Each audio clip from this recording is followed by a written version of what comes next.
share screen dari saya.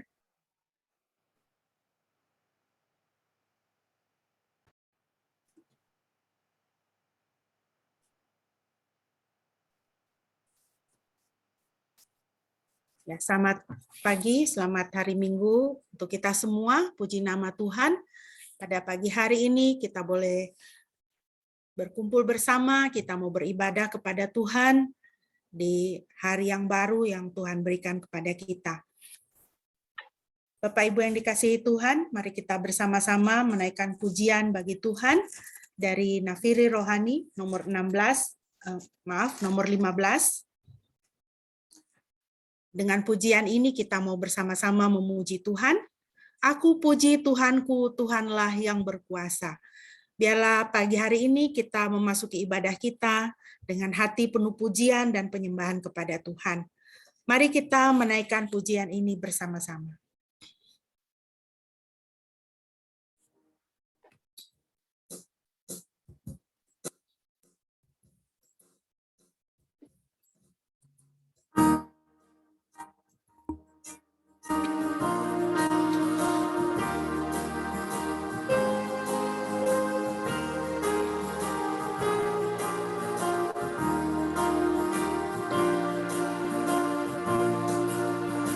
Aku puji Tuhanku, Tuhanlah yang berkuasa, dimuliakan namamu oleh sekalian bangsa. Tak terbatas kuasa-Mu, kerajaan-Mu kekal.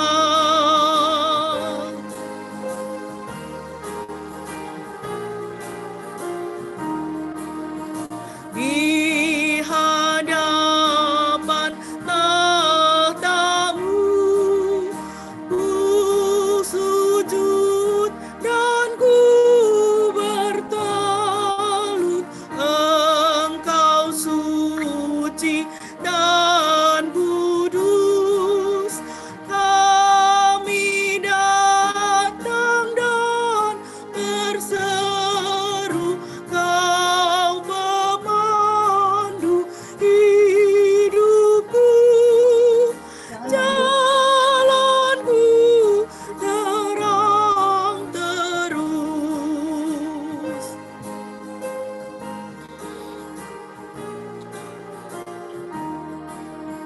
Bapa kami, janganlah anak-anak-Mu binasa. Pimpin dan sayangilah kami pun senantiasa. Sambut kami akhirnya di tempat terang bakal.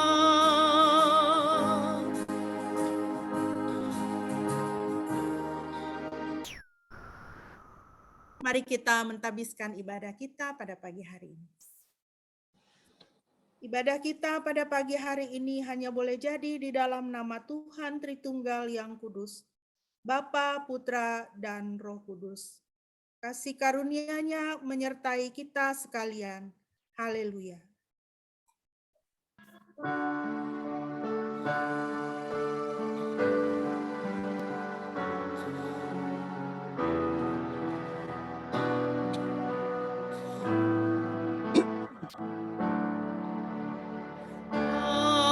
Haleluya, haleluya, haleluya, haleluya, haleluya,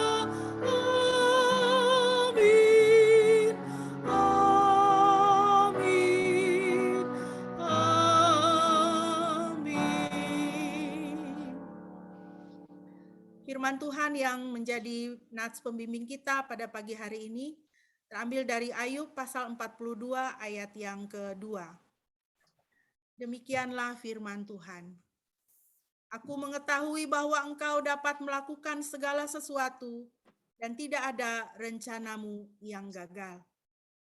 Puji nama Tuhan.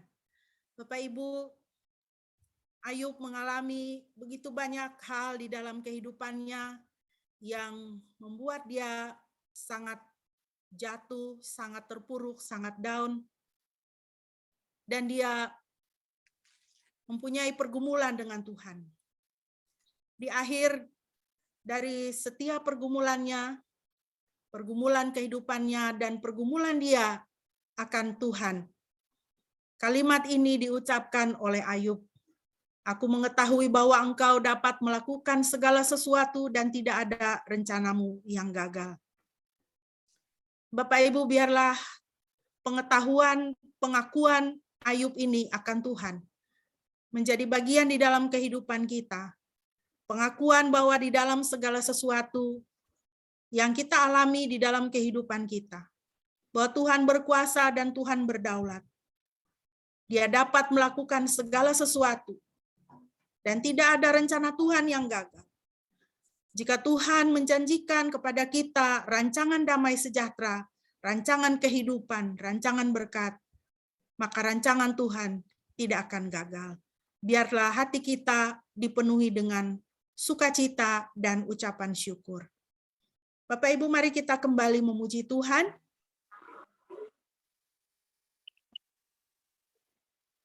Kita naikkan pujian dari Nafiri Rohani 214, ayat 1 dan ayat yang kedua. Rancangan Tuhan tidak pernah gagal dalam hidup kita, rancangan kebaikan Tuhan tidak pernah gagal dalam hidup kita. Semua itu karena kasih Tuhan. Dan kita harus mengakui bahwa kasih Tuhan itu tidak terbilang, sungguh mulia dan tidak terduga. Mari kita naikkan pujian ini dengan hati penuh syukur, hati yang memuji Tuhan. Kasih Tuhan tak terbilang.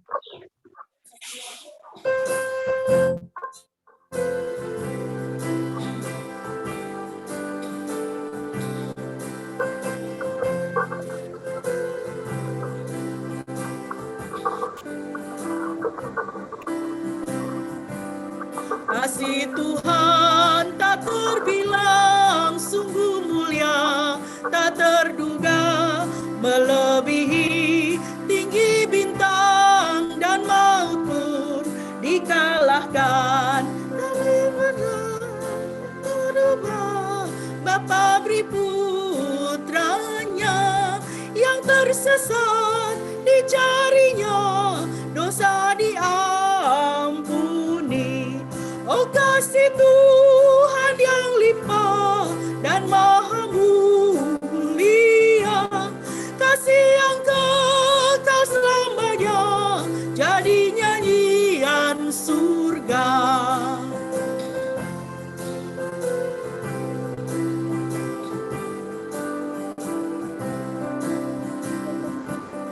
Walau laut jadi tinta, bentangan langit kertasnya, rumput dijadikan pena, dan tiap orang penulisnya melukiskan kasih Tuhan yang maha mulia.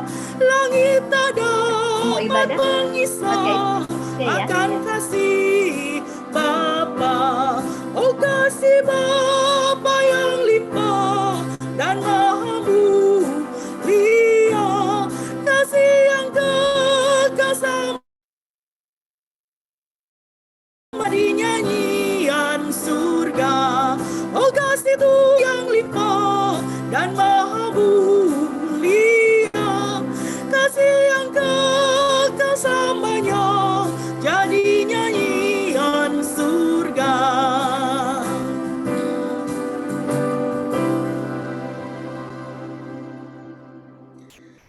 Bapak Ibu, mari kita terus memuji Tuhan dari Mazmur 111 ayat 1 sampai dengan ayat yang ke-6 sebagai pujian kita. Mazmur 111 ayat 1 sampai dengan ayat yang ke-6. Mohon kesediaan Bapak Pendeta untuk membacakan bagi kita, dan kita semua boleh di tempat kita masing-masing kita membaca dengan bersuara. Mazmur 111 ayat 1 sampai dengan ayat yang ke-6. Mazmur 111 ayat 1 sampai 6. Haleluya, aku mau memuji Yahweh dengan segenap hati di antara kumpulan orang-orang yang tulus hati dan jemaat. Perbuatan-perbuatan Yahweh itu besar, dicari-cari oleh setiap orang yang mendambakannya. Perbuatannya agung dan mulia, dan kebenarannya tetap selamanya. Dia telah membuat peringatan atas perbuatan-perbuatannya yang ajaib. Yahweh itu penuh rahmat dan penuh kasih sayang. Dia telah memberikan makanan kepada mereka yang hormat akan Dia. Dia akan mengingat perjanjiannya selama-lamanya. Dia telah menunjukkan kuasa perbuatannya kepada umatnya untuk memberi kepada mereka warisan bangsa-bangsa asing. Amin. Terima kasih. Sungguh indah kasih Tuhan. Dia layak untuk menerima pujian dan penyembahan kita. Pemeliharaannya begitu luar biasa bagi setiap kita yang menghormati namanya dan ingat akan perjanjiannya, ingat akan kasih setianya. Bapak Ibu, mari kita akan bersama-sama mempersiapkan diri, kita akan merenungkan firman Tuhan. Sebelumnya mari kita bersama-sama memuji Tuhan dengan pujian ini. Saat indah ku berhadapan denganmu. Ketika kita merenungkan kebenaran-kebenaran firman Tuhan, kita sedang berhadapan secara pribadi dengan Tuhan. Tuhan yang begitu mengasihi kita, Tuhan yang memelihara kita dengan begitu luar biasa. Mari kita menaikkan pujian ini, kita mau mencurahkan cinta kasih kita kepada Tuhan. Saat indah ku berhadapan denganmu.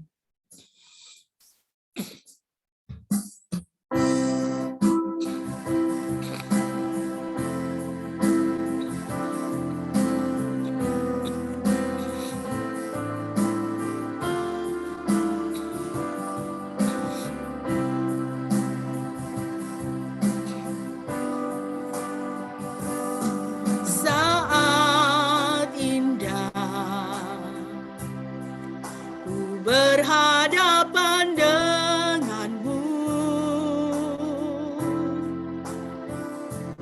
memandang wajahmu, Yesus kekasih jiwaku. Bawa daku, bawa daku, erat dalam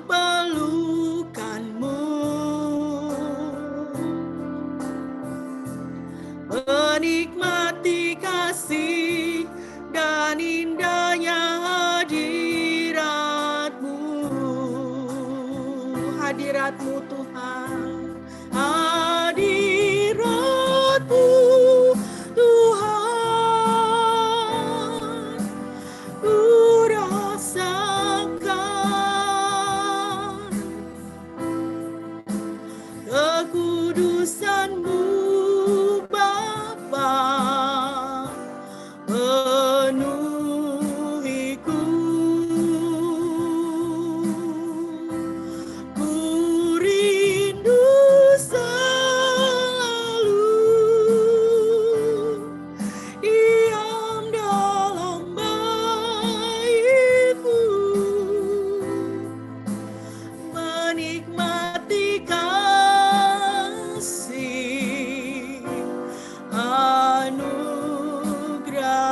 Kita naikkan pujian ini sekali lagi, saat indah. Saat indah ku berhadapan denganmu, memandang wajah-Mu, Yesus kekasih jiwaku. Bawa daku Tuhan, bawa daku erat dalam pelukan-Mu, menikmati kasih dan indahnya hadirat-Mu, hadirat-Mu, hadirat-Mu, Tuhan.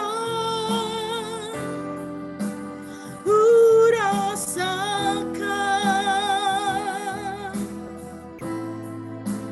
kekudusan-Mu, Bapa, penuhiku.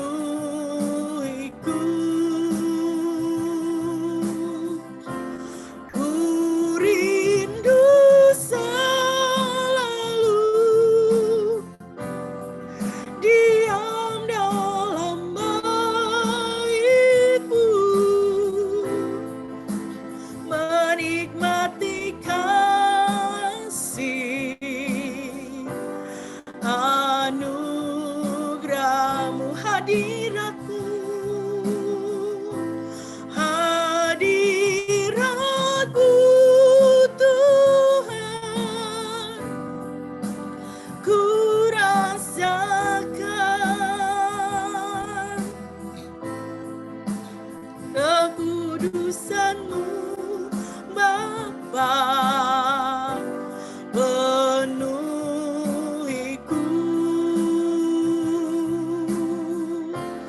Ku rindu selalu diam dalam bait-Mu, menikmati kasih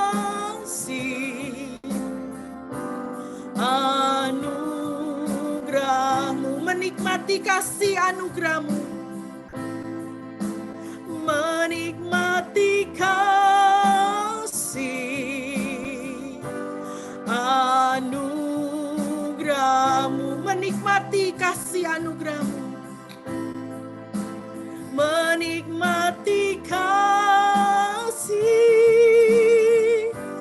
anugerah-Mu.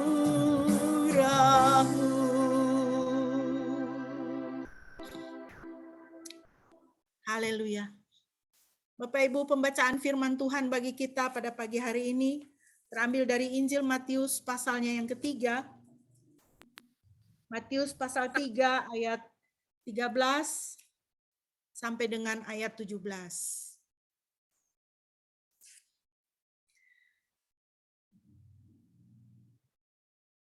Matius 3 ayat 13 sampai 17, demikianlah firman Tuhan bagi kita. Kita akan membaca dari layar, tapi saya juga mempersilahkan Bapak Ibu supaya Alkitabnya di tangan tetap ready ya, tetap sedia, supaya kita bisa kembali melihat firman Tuhan. Demikianlah firman Tuhan bagi kita. Kemudian datanglah Yesus dari Galilea ke Yordan kepada Yohanes untuk dibaptis olehnya. Namun Yohanes mencegah dia dengan berkata, "Akulah yang perlu dibaptis olehmu dan engkau yang datang kepadaku." Tetapi Yesus menjawab dan berkata kepadanya, "Biarlah hal itu terjadi saat ini.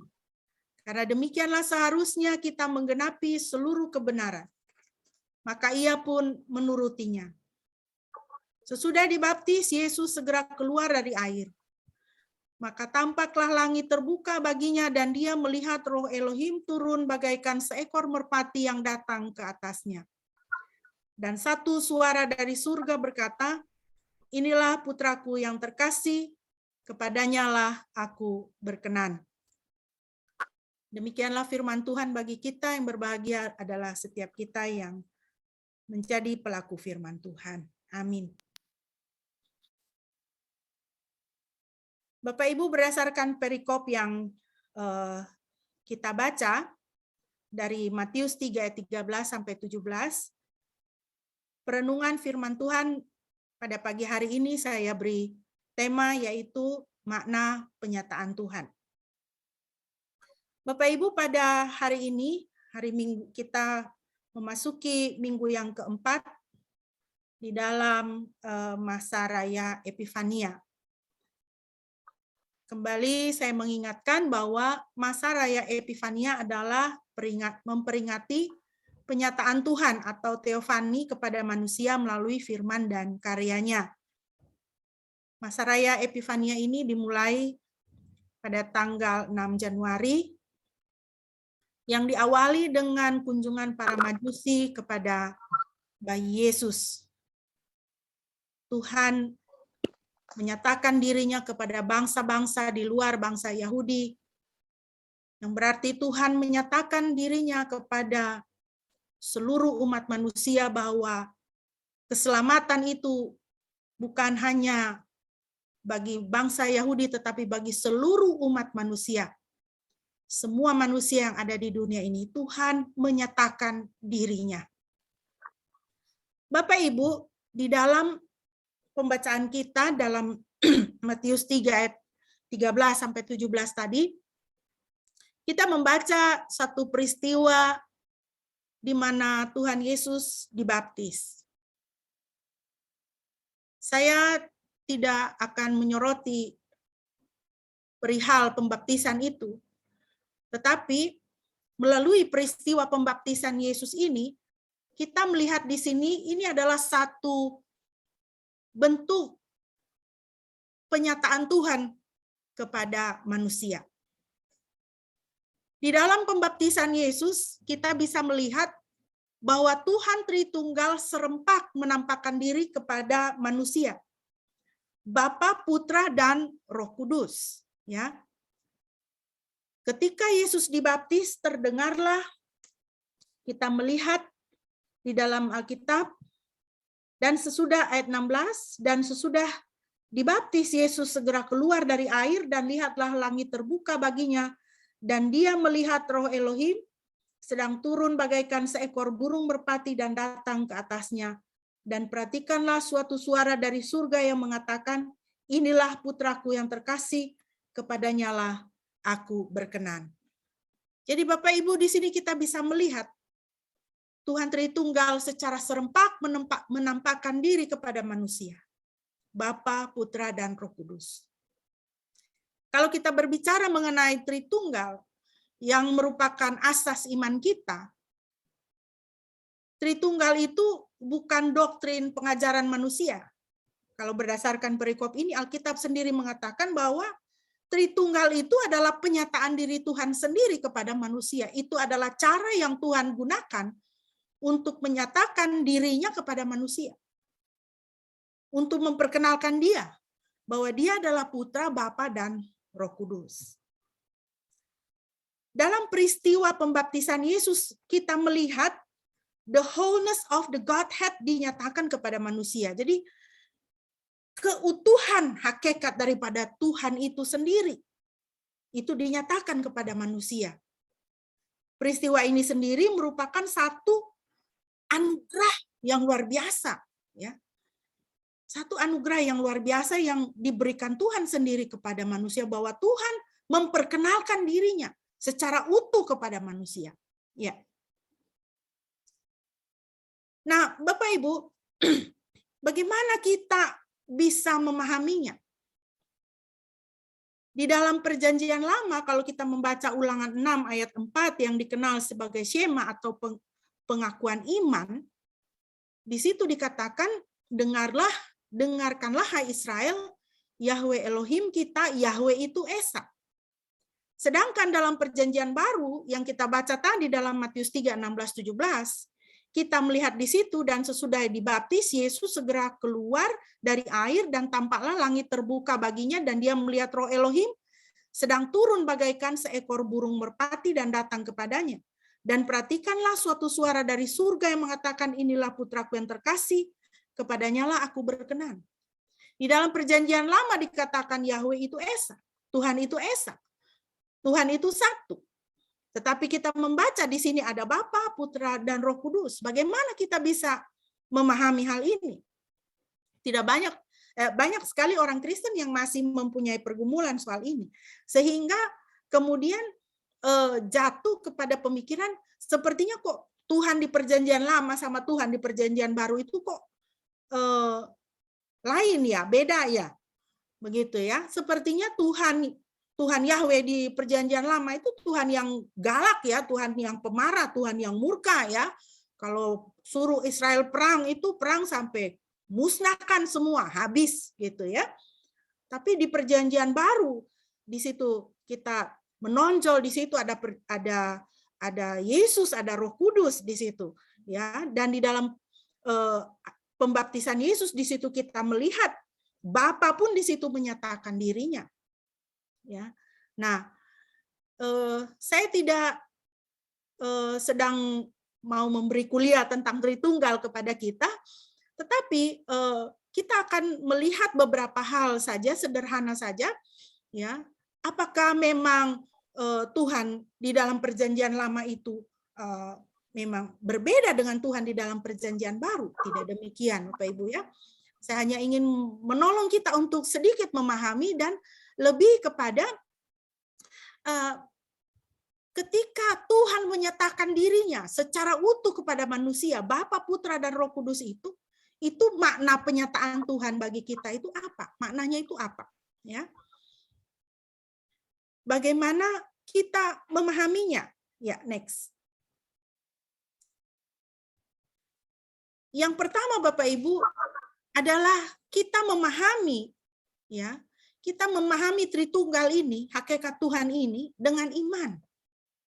Dengan iman. Karena apa? Karena hakikat Tuhan itu melampaui jangkauan logika manusia. Kalau kita pikir-pikir tentang Tuhan di Perjanjian Lama, dikatakan Tuhan itu Esa. Kita pikir-pikir lagi Tuhan di Perjanjian Baru, ya, dengan adanya penyataan Tuhan itu Bapa, Putra, dan Roh Kudus. Secara logika kita itu tidak masuk akal, ya. Tetapi bukan karena tidak masuk di akal, tetapi karena hakikat Tuhan itu melampaui logika manusia. Hakikat Tuhan itu lebih besar daripada logika manusia. Apa yang dinyatakan Tuhan bagi kita, itulah bagian kita. Ya. Ketika Dia menyatakan dirinya sebagai Tritunggal yang kudus, itulah bagian kita. Itulah yang mesti kita terima. Dan kita terima dengan iman. Ulangan 29 ayat 29 mengatakan, hal-hal yang tersembunyi adalah milik Yahweh Elohim kita, dan hal-hal yang dinyatakan adalah milik kita dan anak-anak kita, sampai selamanya. Supaya kita melakukan semua perkataan Taurat ini. Jadi, apa yang Tuhan nyatakan kepada kita, itu adalah bagian kita. Dan tugas kita adalah melakukan semua perkataan Taurat, melakukan semua perkataan firman Tuhan, melakukan semua hukum dan instruksi daripada firman Tuhan. Taurat itu bukan hanya berarti hukum, tetapi instruksi, pengarahan, ya, pengarahan, petunjuk jalan, itu artinya Taurat. Jadi ketika Tuhan menyatakan dirinya sebagai Tritunggal yang kudus, yang Esa, maka itu adalah bagian kita, itu yang harus kita terima dengan iman kita, karena logika kita tidak mampu untuk memahami Dia secara sepenuhnya. Ibaratnya ketika kita menggali lubang di pasir, di pantai, dan kita berusaha memasukkan semua air laut ke dalam lubang itu, tidak bisa. Lubang itu terlalu kecil untuk memuat semua air laut yang akan dimasukkan ke dalamnya. Seperti itulah logika kita. Logika manusia itu mempunyai keterbatasan yang luar biasa untuk memahami hakikat Tuhan. Tetapi Tuhan mau menyatakan dirinya, tetap menyatakan dirinya. Supaya apa? Supaya kita melakukan firman Tuhan. Supaya kita menjadi pelaku firman Tuhan. Ya. Yang berikutnya, bagaimana kita memahami penyataan Tuhan ini? Bagaimana kita memahami the wholeness of the Godhead ini? Ya, keutuhan penyataan Tuhan ini, keutuhan hakikat Tuhan ini, bagaimana kita memahaminya? Sekali lagi, kita memahaminya dengan iman.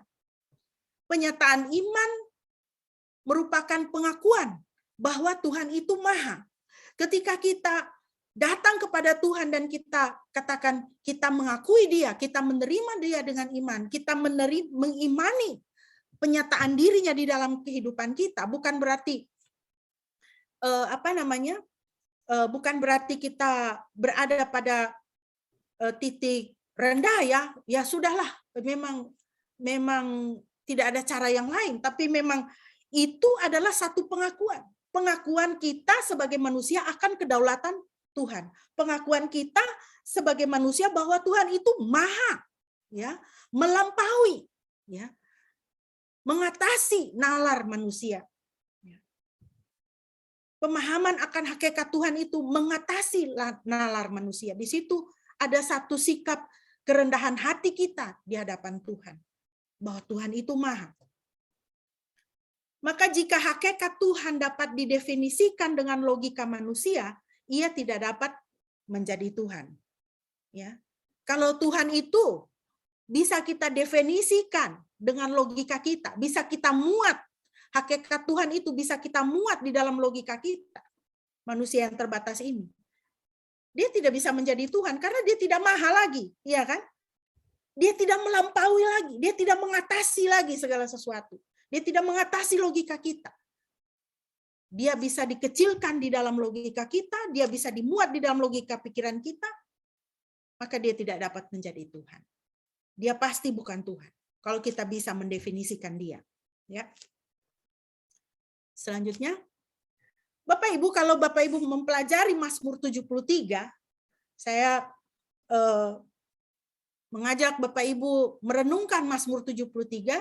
Bapak Pendeta sudah pernah mengkhotbahkan ini, dan itu satu Mazmur 73 itu satu Mazmur yang luar biasa ya, yang indah ya. Kalau kita sedang ada dalam pergumulan, baca Mazmur 73. Itu bagus sekali firman Tuhan di situ ya.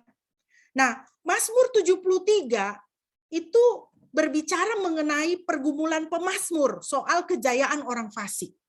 Ya, bagaimana si pemazmur ini sebagai anak Tuhan, dia bergumul melihat orang fasik itu kok, orang jahat itu kok berjaya, kok gemuk-gemuk mereka ya, kok hebat, sukses terus hidupnya, senang terus kayaknya seperti itu ya.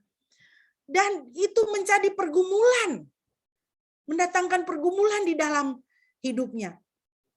Kalau Bapak Ibu lihat, dia memikirkan hal ini saja, itu pergumulan yang besar. Mazmur 73 ayat 16 dia katakan, ketika aku bermaksud untuk mengetahuinya, hal itu menjadi kesulitan di mataku. Ayat 22 dia katakan, aku dungu dan tidak mengerti, seperti hewan aku di dekatmu. Jadi memikirkan masalah hidup ini saja, pemazmur ini dia sudah menyerah, dia sudah, aduh, aku ini tidak tahu apa-apa, aku ini dungu, seperti hewan, seperti binatang aku. Aku berusaha mengetahuinya, itu malah menjadi kesulitan di mataku. Ya. Nah Bapak Ibu, memikirkan masalah hidup saja, pemazmur ini sudah susah. Ya. Coba kita, kalau kita pikir masalah hidup kita pikir ya, kesulitan-kesulitan kita saja rasanya sudah exhausted ya, sudah nggak sanggup, nggak kuat ya. Kita datang sama Tuhan, aduh Tuhan, kita menangis, aduh Tuhan kenapa begini, kenapa begitu. Itu cuma masalah hidup, kita tidak sanggup. Apalagi kalau kita mau memikirkan tentang hakikat Tuhan. Tidak sanggup ya. Sekali lagi, kenapa? Karena dia itu maha. Pengetahuan yang sempurna akan dia. Baru kita akan bisa mendapatkan itu ketika kita nanti berhadapan muka dengan Tuhan. Ya. Bapak Ibu, ini ada satu kalimat, saya tidak tahu siapa yang mengatakannya, tetapi sudah dikutip oleh banyak hamba Tuhan juga, para pemikir teologi juga. Jika kamu mencoba mengerti dengan pikiranmu, kamu akan kehilangan akalmu. Tetapi jika kamu mencoba menyangkalnya, kamu akan kehilangan hatimu. itu hanya merupakan satu gambaran atau satu peringatan bagi kita ya. Kalau kita berusaha mengerti Tuhan itu dengan pikiran kita, ya. Kata mutiara ini mengatakan kamu akan kehilangan akalmu. Kenapa? Karena tidak bisa dimuat di akal kita Tuhan itu. Tetapi kalau kita mencoba menyangkalnya, mencoba menyangkali penyataan dirinya, maka kita akan kehilangan hati kita. Ya. Namun demikian Bapak Ibu, di sini ada beberapa penjelasan yang mungkin bisa sedikit menghibur kita, ya. Dan saya hanya memuat 3 saja karena dari berbagai penjelasan yang ada, 3 ini yang saya rasa bisa kita terima di akal kita yang sempit ini, ya. Dan penjelasan ini sudah digunakan oleh anak-anak Tuhan di dalam mencoba untuk menjelaskan mengenai hakikat dari Tritunggal itu, bagaimana ketuhanan kita itu. Yang pertama, kalau Bapak Ibu lihat di situ, ya, konsep satu tidak terbatas, ya. Jadi kita belajar matematika dulu sedikit pagi hari ini, ya.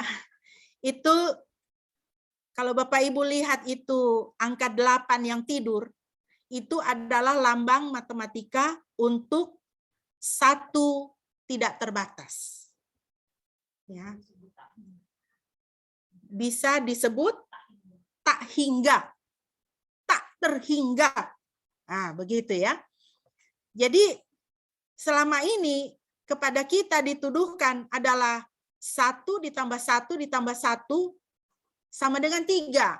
Makanya iman kita digugat. Ya, bagaimana 1 adalah 3, 3 adalah 1. Tidak bisa, karena 1 tambah 1 tambah 1 sama dengan 3. Tetapi 1 dikali 1 dikali 1 sama dengan 1, itu juga tidak cocok untuk digunakan. Ya. Konsep 1 kali 1 kali 1 sama dengan 1 tidak cocok juga kita gunakan, karena tidak dimultiplikasi. Ya kan? Tritunggal itu kan tidak dimultiplikasi, tidak digandakan. Jadi 1 kali 1 kali 1 juga tidak cocok. Nah, penjelasan matematis yang bisa diterima adalah 1 tak terhingga ini. Jadi 1 tak terhingga itu bukan angka 1, ya, tetapi untuk menggambarkan ada 1 yang tidak terhingga, 1 yang tidak terbatas, ya. Jadi konsepnya, jadi ke dalam 1 yang tidak terbatas itu, kalau dia ditambahkan, dia tetap 1 tidak terbatas. Jadi konsepnya untuk menjelaskan Tritunggal itu, dan skema di dalam Ulangan 6 ayat 4, itu sangat cocok digunakan. Konsep matematika adalah 1 tak terhingga, ditambah 1 tak terhingga, ditambah 1 tak terhingga, sama dengan 1 tak terhingga. Dia tetap 1 yang tidak terhingga. Iya kan? Bapa itu kan Tuhan tidak terhingga. Putra itu kan Tuhan tidak terhingga. Dia kekal. Roh Kudus itu adalah Tuhan tidak terhingga. Sama dengan 1 tidak terhingga. Ya, begitu Bapak Ibu ya.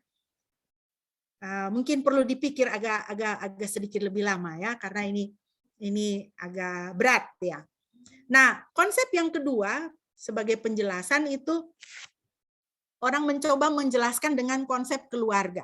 Bagaimana di dalam Perjanjian Lama dikatakan bahwa Tuhan Yahweh itu Esa, Tuhanmu itu 1, tetapi di Perjanjian Baru kita lihat ada Bapa, Putra, dan Roh Kudus. Jadi ada satu pemikir yang menggunakan konsep keluarga. Jadi misalnya begini, kami satu keluarga adalah keluarga Sianturi. Ya. Keluarga Sianturi. Orang mengenalnya keluarga Sianturi. Keluarga Sianturi itu 1. Ya, itu di G9. Gitu. Nah, itu di Perjanjian Lama. Di Perjanjian Baru, ya, keluarga Sianturi itu ada Pak Sianturi, ada Bu Sianturi, ada anak Sianturi. Nah, ada 3. Tapi mereka itu satu. Pak Sianturi bukan Ibu Sianturi, Bu Sianturi bukan anak Sianturi. Tapi mereka itu satu. Satu keluarga, satu Sianturi. Nah, seperti itu kira-kira ya. Jadi Perjanjian Lama sama Perjanjian Baru kira-kira hubungannya seperti itu. Ya.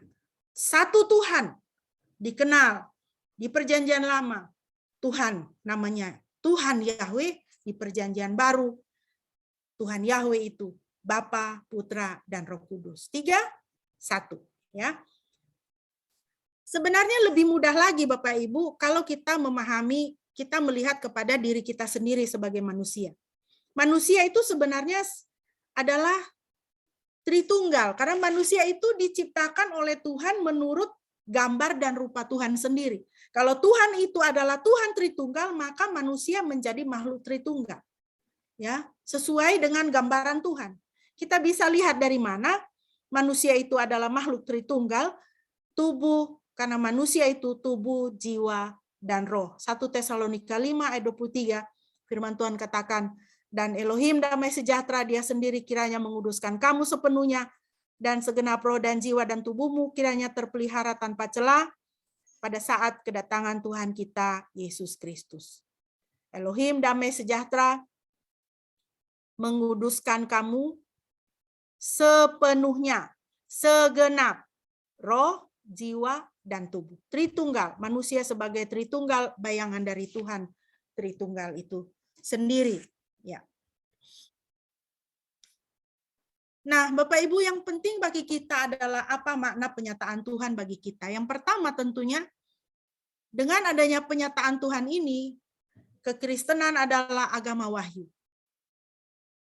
Yaitu Tuhan mewahyukan, Tuhan menyatakan dirinya.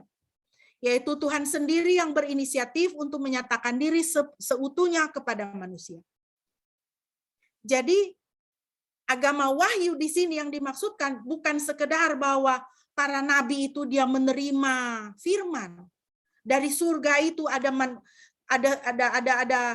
firman, ada wahyu yang diberikan kepada manusia. Tidak. Ya. Tetapi diri Tuhan sendiri Tuhan nyatakan kepada manusia. Itu hanya kekristenan, diri Tuhan sendiri. Bukan permintaan manusia, tetapi itu adalah inisiatif Tuhan untuk memperkenalkan dirinya kepada manusia. Ya. Di dalam bukunya Systematic Theology, Charles Hodge, ini dia menuliskan bukunya ini tahun 1800-an. Charles Hodge, seorang pemikir, seorang teolog yang sangat terkenal, sangat dipakai Tuhan di dalam dunia teologi, dia menuliskan begini. Tujuan penyataan itu, tujuan Tuhan mewahyukan dirinya, tujuan Tuhan menyatakan dirinya kepada manusia itu, ya, adalah keselamatan manusia. Jadi ada tujuannya. Tuhan tidak sekedar bilang, "Hey, aku ada di sini loh, hello," begitu ya. Tidak, tetapi dia menyatakan dirinya dalam kerangka keselamatan manusia. Kita ingat ketika Tuhan Yesus Tuhan Yesus akan dikandung oleh Maria, ya, malaikat datang dan membawa berita kepada Yusuf bahwa dia harus menamai putra itu Yesus karena dialah yang menyelamatkan umatnya dari dosa mereka. Jadi ada misi di situ. Misi dari Tuhan itu adalah keselamatan manusia. Jadi ketika Tuhan menyatakan dirinya, ketika Tuhan hadir di tengah-tengah manusia, itu adalah untuk keselamatan manusia. Tuhan tidak memperkenalkan dirinya dan atributnya, gelar-gelarnya, karakternya, dan sebagainya, ya, untuk mengajar sains kepada manusia. Tidak. Tetapi untuk membawa mereka kepada pengenalan akan Dia. Tuhan mau supaya kita mengenal Dia, manusia mengenal Dia. Tuhan menyatakan dirinya supaya manusia diselamatkan, karena itu adalah misi Dia, itu adalah keinginan Dia, itu adalah rancangan Dia dari hatinya. Ya. Yang kedua, Bapak Ibu, makna penyataan Tuhan bagi kita. Oleh karena Tuhan telah menyatakan diri kepada manusia, maka manusia harus memberi respon. Tuhan menyatakan dirinya, maka sekarang kita harus memberi respon sebagai manusia. Harus berespon kepada Tuhan. Tidak bisa kita tinggal diam. Tidak bisa kita mengacuhkan Dia, tidak bisa. Karena yang maha kuasa, yang melampaui segala akal, Dia hadir di tengah-tengah manusia, Dia menyatakan, Dia memperkenalkan dirinya, maka kita harus memberi respon kepadanya. Itu adalah tanggung jawab Dia, tanggung jawab kita sebagai manusia. Ya. Nah, mari kita melihat yang berikut, respon kita. Yang pertama, Bapak Ibu, karena Tuhan sudah menyatakan dirinya, menghadirkan dirinya yang tidak terbatas itu di panggung sejarah manusia, di panggung sejarah dunia, maka respon kita yang pertama adalah jangan hidup seakan-akan Tuhan itu tidak ada. Yohanes 1 ayat 36, ketika Yohanes memperkenalkan Yesus, dia berkata, lihatlah anak domba Elohim. Dan sambil memandang kepada Yesus yang sedang berjalan, dia berkata, lihatlah anak domba Elohim. Dia berkata kepada siapa? Dia berkata kepada para muridnya. Dia berkata kepada orang. Matius 3 ayat 2. Yohanes berkata, bertobatlah sebab kerajaan surga sudah dekat. Jadi Bapak Ibu, kita lihat ya. Penyataan Tuhan kepada manusia, kehadiran Tuhan di dalam dunia ini, di dalam sejarah dunia ini, menuntut respon kita. Respon apa? Respon pertobatan. Lihat anak domba Elohim. Kenapa dia mengatakan anak domba Elohim? Karena anak domba itulah dia yang akan naik ke salib. Anak domba Elohim mengatakan bahwa istilah anak domba Elohim itu mengatakan kepada kita bahwa apa? Itu dialah yang akan dikorbankan untuk dosa-dosa kita. Dialah yang akan menebus dosa-dosa kita. Dialah domba yang dipilih oleh Elohim sendiri untuk dikorbankan untuk menebus dosa-dosa kita. Jadi bertobatlah sebab kerajaan surga sudah dekat. Jadi Bapak Ibu, kita sebagai anak-anak Tuhan ya, Tuhan hadir dalam hidup kita setiap hari. Sekarang ini Tuhan hadir dalam hidup kita melalui firman. Melalui firman, melalui Alkitab yang kita baca. Tapi Tuhan hadir melalui Roh Kudus-Nya. Dia tinggal di dalam kita. Jadi kita harus meresponi Dia. Ya. Kalau masih ada hal-hal dalam hidup kita, masih ada dosa, masih ada isu-isu yang harus kita bereskan di hadapan Tuhan, bertobat. Mendekatlah kepada Dia. Mendekatlah kepada Dia. Tetapi kita juga sebagai anak Tuhan, kita juga harus menyuarakan kepada sesama kita. Hey, bertobat. Bertobat. Jangan hidup terus di dalam dosa. Hidupmu harus berubah. Kita harus berani mengatakan kepada saudara kita yang hidup di dalam dosa, hey, bertobat. Jangan terus hidup seperti ini. Jangan hidup tidak karuan. Ya. Karena Tuhan ada dan Tuhan nyata. Tuhan sudah datang dan Tuhan mengasihimu. Harus bertobat. Jangan hidup seakan-akan Tuhan tidak ada. Jadi kalau ada saudara kita yang masih hidup di dalam ikatan dosa, jangan kita diam-diam, saudara. Ya.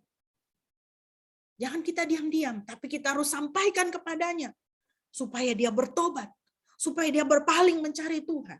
Ya. Selanjutnya, respon kita yang berikut.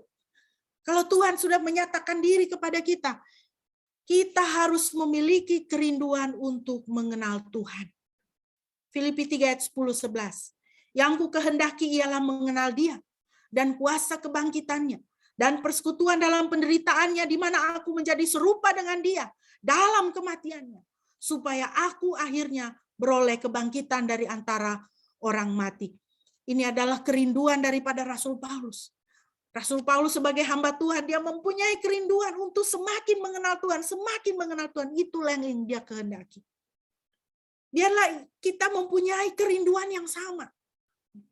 Miliki kerinduan untuk mengenal Tuhan. Jangan kerinduan hati kita itu hanya terbatas pada urusan-urusan dunia ini. Kita rindu supaya kita sukses, kita rindu supaya anak-anak kita berhasil, kita rindu rumah tangga kita damai, sejahtera, kita rindu semua kita baik-baik saja. Ya, jangan kerinduan kita hanya terbatas di situ. Tapi milikilah kerinduan untuk mengenal Tuhan. Tuhan, aku mau mengenalmu.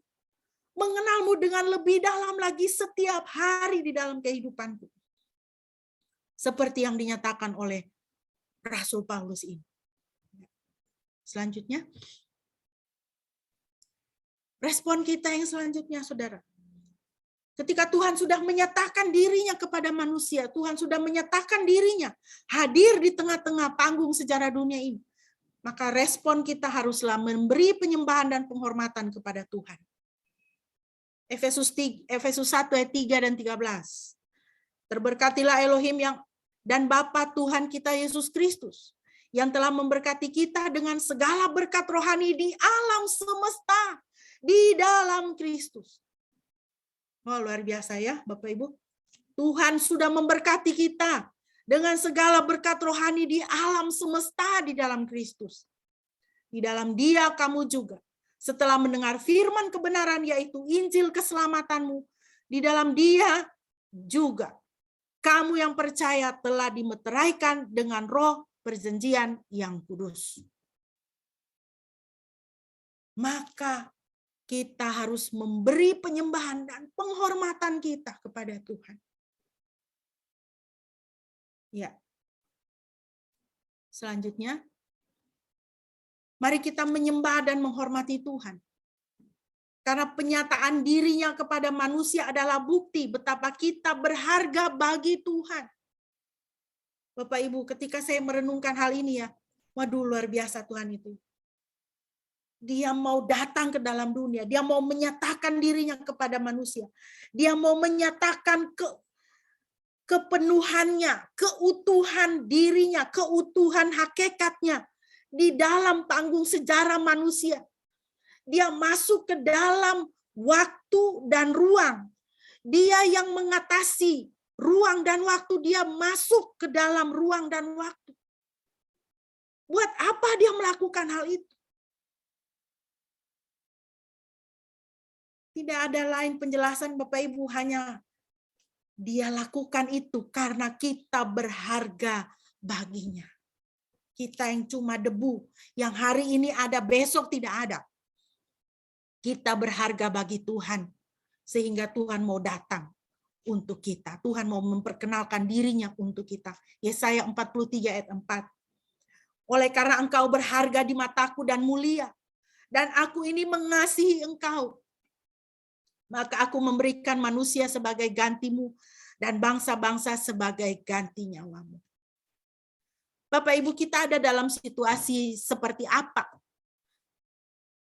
Kita di dalam pergumulan apa dengan diri kita?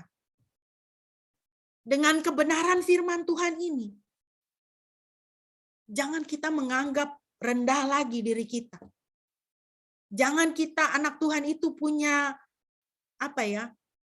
minder, merasa tidak berharga, merasa tidak berguna, merasa kurang dari orang lain.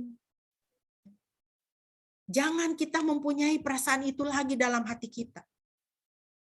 Ini sudah satu penyataan, sudah kalimat yang jelas dari Tuhan bahwa kita itu berharga dan Tuhan mengasihi kita. Tuhan mau kita diselamatkan. Tuhan mau kita dilepaskan dari ikatan kuasa dosa, dari ikatan kutuk turun-temurun dari leluhur kita, dari ikatan gaya hidup yang berdosa yang diturunkan dari kakek nenek orang tua kita kepada kita. Tuhan mau kita dikuduskan. Tuhan mau kita dilepaskan. Tuhan mau kita menjadi orang-orang, anak-anak Tuhan yang memiliki sukacita karena tahu bahwa kita berharga di mata Tuhan. Tuhan sendiri mengatakan, engkau berharga di mataku dan mulia. Kalau ada yang membuli kamu, kalau ada yang mengatakan kamu tidak baik, kamu kurang cantik, kamu tidak cakep, kamu tidak pintar, buang semuanya itu. Lihat kepada kebenaran firman Tuhan. Kamu kurang sukses, kamu jelek, kamu tidak berhasil, kamu manusia gagal. Buang semua itu. Lihat kepada kebenaran firman Tuhan. Engkau berharga di mataku dan mulia, dan aku ini mengasihi engkau. Suatu ketika saya berkata kepada teman saya yang sedang dalam pergumulan. Saya katakan kepadanya, kamu selalu mengeluhkan pergumulan kamu. Kamu selalu membicarakan permasalahan kamu. Coba sekarang kamu ganti fokus. Jangan fokus kepada orang-orang yang menyakitimu. Fokuslah kepada orang yang mengasihimu. Jangan ingat orang yang menyakitimu, ingatlah saya. Saya sebagai temanmu, saya mengasihimu. Saya selalu mendoakanmu. Saya selalu meminjamkan telinga saya kepadamu ketika engkau mengalami kesusahan. Ingatlah orang-orang yang mengasihimu. Ingatlah orang-orang yang berdoa untukmu. Ingatlah orang yang selalu menerima teleponmu di tengah malam. Ingat kasih yang diberikan kepadamu. Saudara, di dalam apapun keadaan kita, ingatlah kasih yang diberikan oleh Tuhan kepada kita. Dia sudah hadir di dalam dunia ini. Dia hadir untuk saudara dan saya.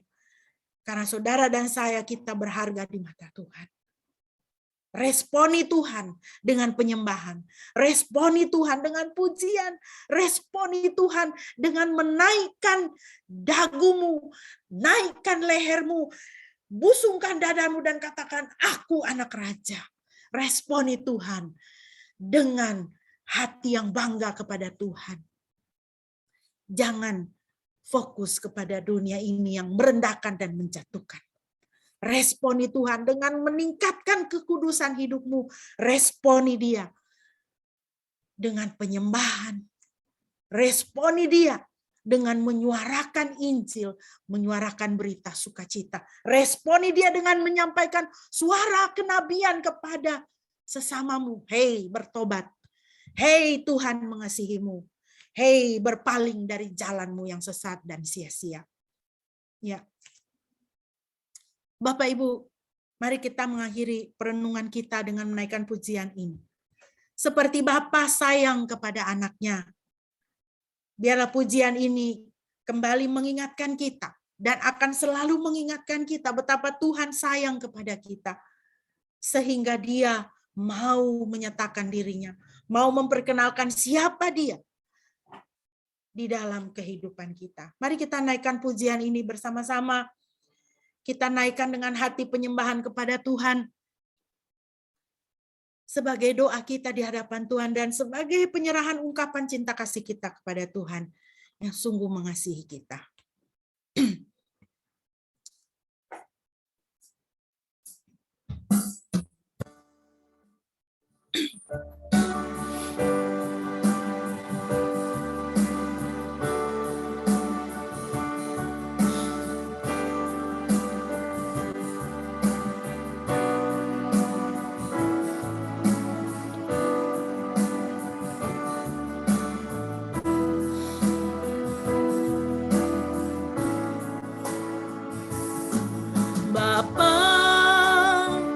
Besar sungguh kasih setiamu,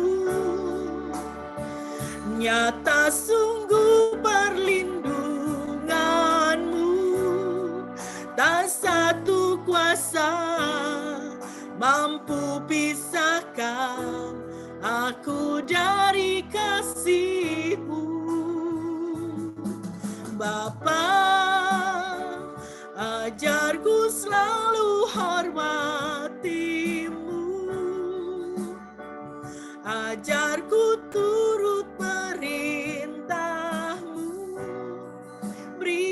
berikanku hati untuk menyembah-Mu dan bersyukur setiap waktu, seperti Bapa sayang anaknya, demikianlah Engkau mengasihiku.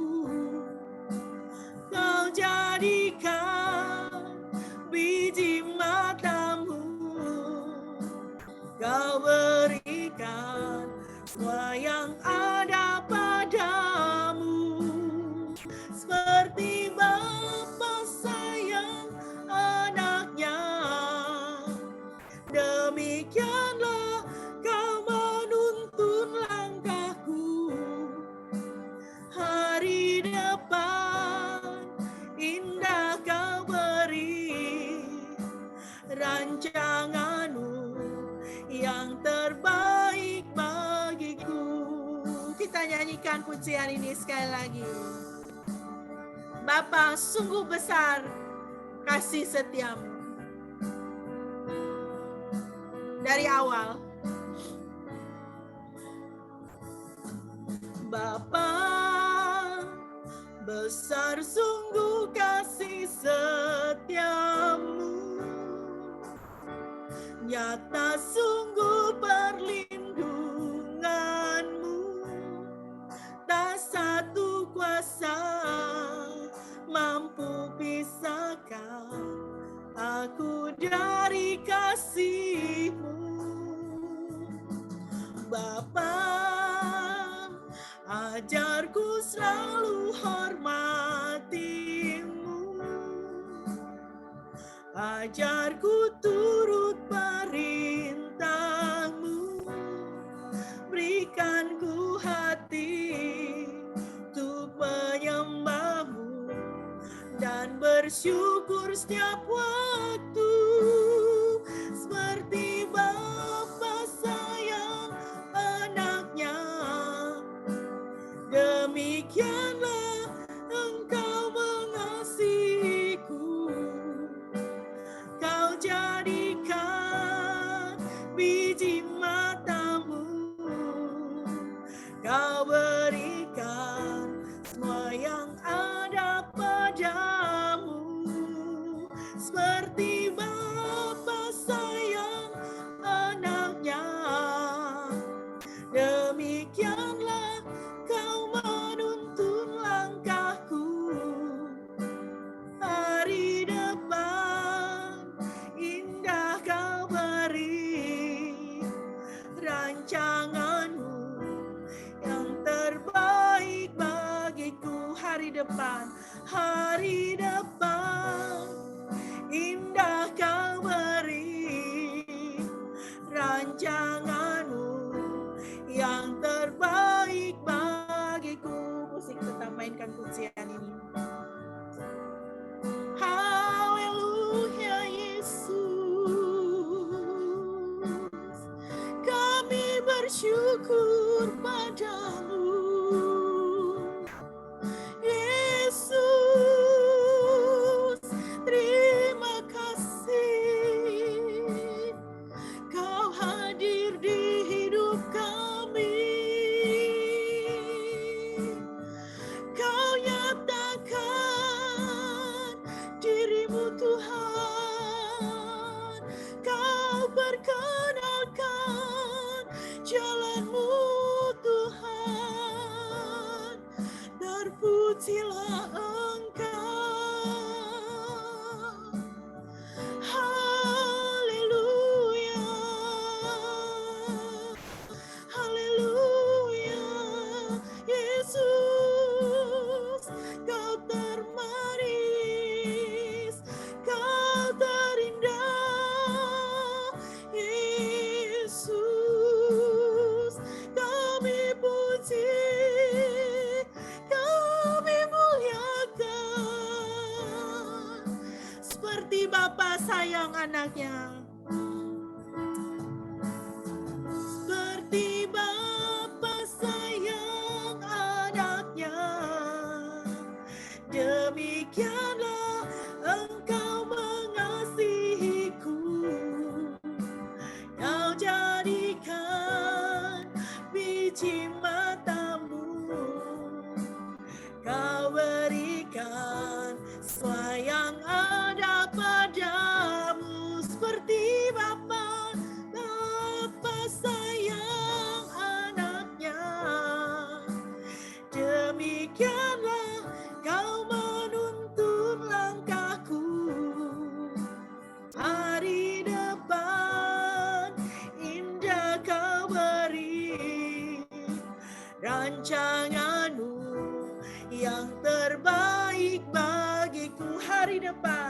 hari depan indah kau beri, rancanganmu yang terbaik bagiku. Haleluya. Saya persilakan Bapak Pendeta bisa memimpin kita dalam doa respon dan doa syafaat.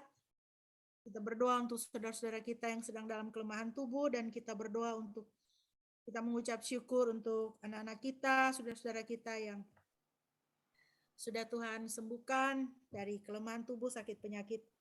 Kita berdoa, mohon kesediaan Bapak Pendeta boleh memimpin dalam doa. Mari kita menaikkan.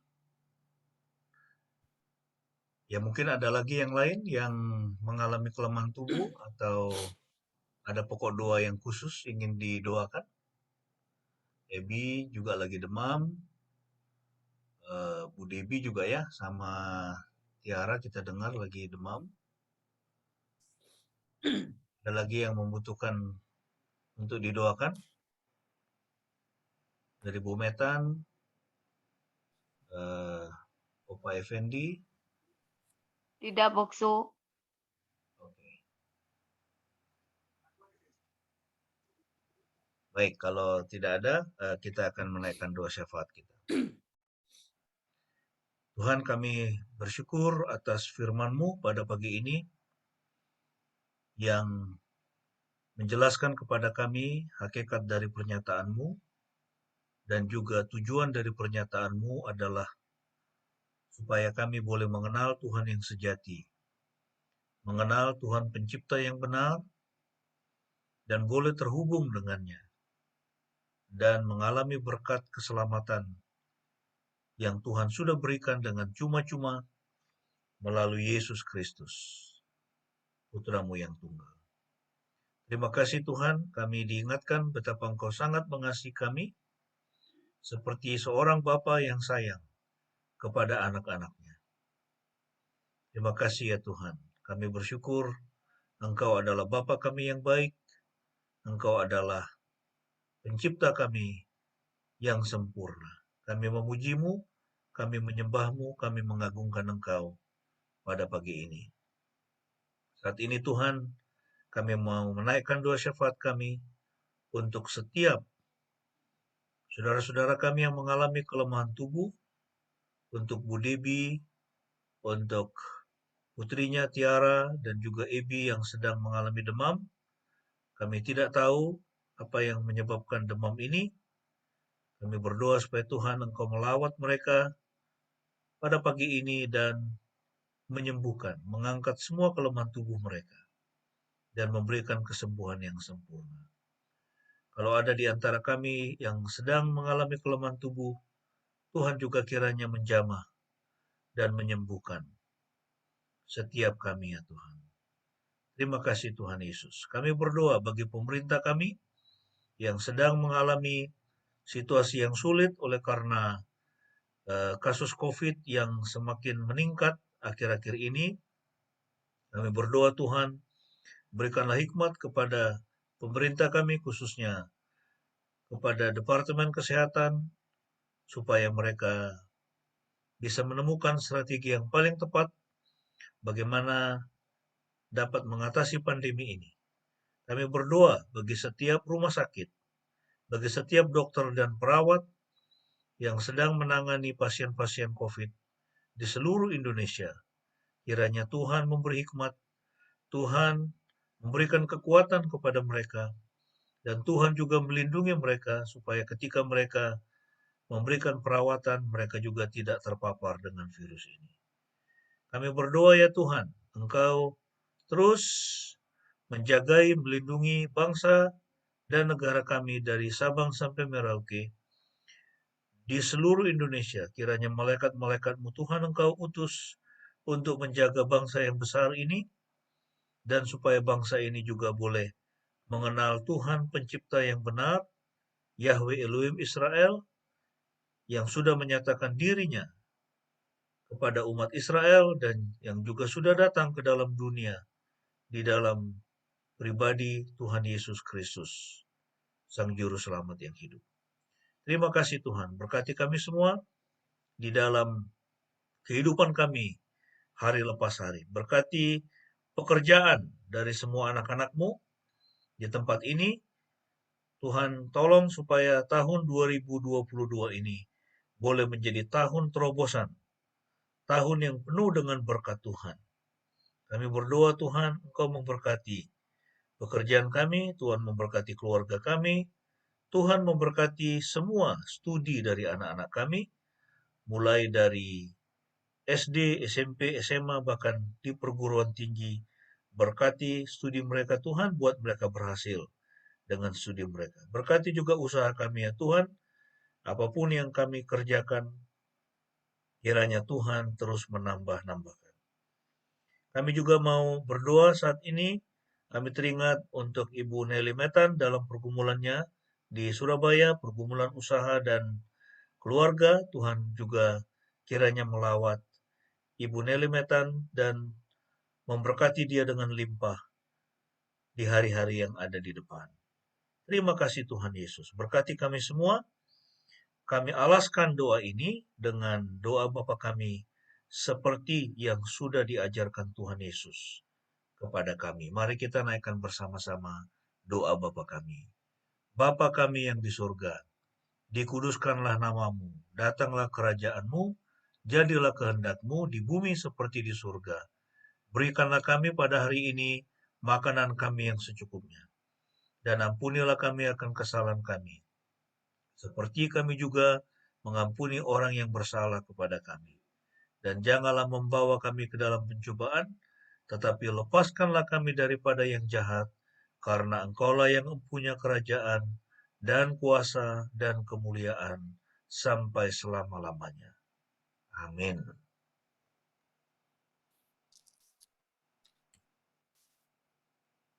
Bapak Ibu yang dikasihi Tuhan, mari kita bersama-sama mengucapkan pengakuan iman kita di hadapan Tuhan dan sesama marilah kita berkata demikian. Aku percaya kepada Yahweh Bapa yang Maha Kuasa, Khalik langit dan bumi, dan kepada Yesus Kristus, anaknya yang tunggal Tuhan kita, yang dikandung dari Roh Kudus, lahir dari anak darah Maria, yang menderita sengsara di bawah pemerintahan Pontius Pilatus, disalibkan, mati dan dikuburkan, turun ke dalam kerajaan maut. Pada hari yang ketiga bangkit pula dari antara orang mati, naik ke surga, duduk di sebelah kanan Yahweh Bapa yang Maha Kuasa, dan akan datang dari sana untuk menghakimi orang yang hidup dan yang mati. Aku percaya kepada Roh Kudus, gereja yang kudus dan persekutuan orang kudus, pengampunan dosa, kebangkitan orang mati, dan hidup yang kekal. Amin. Bapak Ibu, kita akan mengakhiri ibadah kita pada pagi hari ini. Saya akan mengajak kita untuk kembali menaikkan satu pujian. Pujian ini dalam bahasa Inggris dan juga nanti di bagian berikut dalam bahasa Indonesia. Bagi Bapak Ibu yang kurang mengenal lagu ini, tidak apa-apa, bisa memuji dalam hati, menyembah Tuhan di dalam hati bersama dengan pujian ini. Kita mau mengagungkan Tuhan dan dengan pujian ini kita mau menyerahkan hidup kita ke dalam tangan Tuhan. Mari kita menaikkan pujian ini bersama-sama.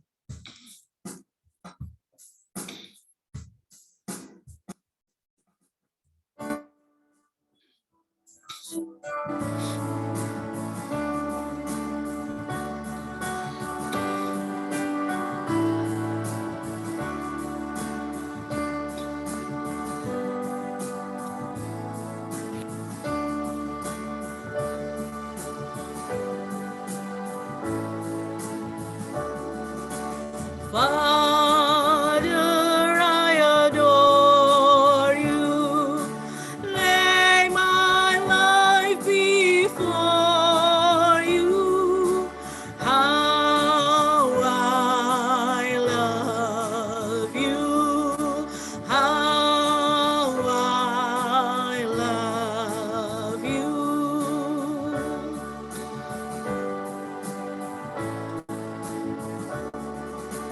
Jesus, I adore you.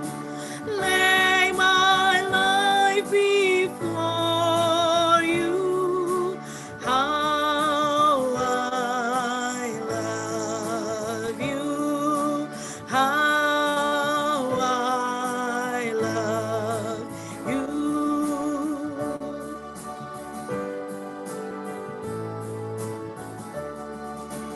Holy Spirit, I adore you. Lay my life before you. How I love you. How I love you. Bapakku sembahmu. Bapakku sembahmu, serahkan hidupku padamu. Ku cintamu, ku cintamu.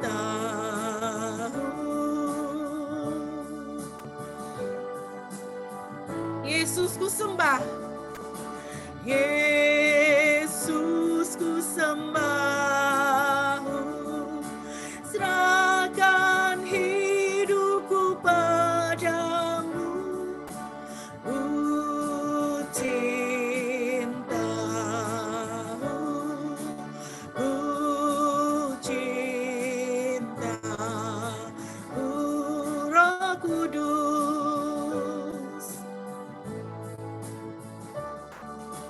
Roh Kudus ku sembahmu, serahkan hidupku padamu. Ku cintamu, ku cintamu.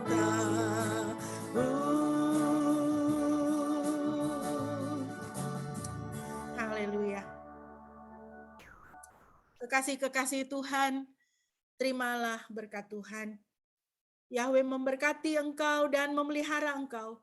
Yahweh membuat wajahnya bersinar atasmu dan bermurah hati kepadamu. Yahweh menghadapkan wajahnya kepadamu dan memberi engkau damai sejahtera.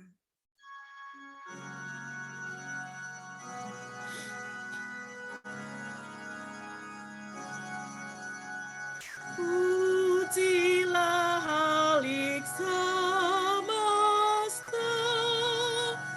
sumber segala kurnia.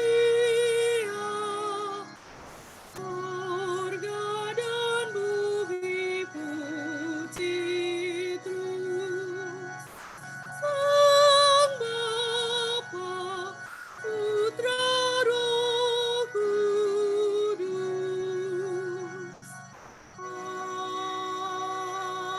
Amin.